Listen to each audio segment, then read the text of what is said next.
Informasi berikutnya, saudara, ratusan pekerja migran Indonesia terdampar di perairan Kecamatan Pantai Labu, Kabupaten Deli Serdang. Pekerja yang diduga datang dari Malaysia ini diselamatkan nelayan. Alhamdulillah darat pantai.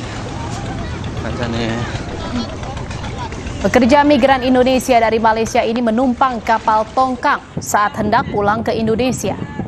Diduga tak menggunakan jalur resmi, mereka kemudian diturunkan agak jauh dari bibir pantai.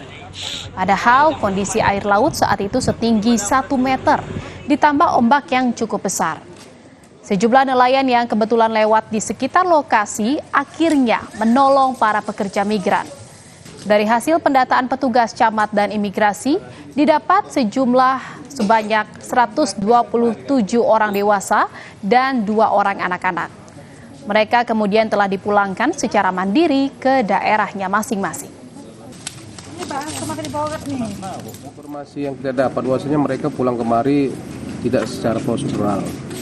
Mereka diangkut oleh 2 kapal yang mana tadi diturunkan di Kuala Percut kalau nggak salah saya.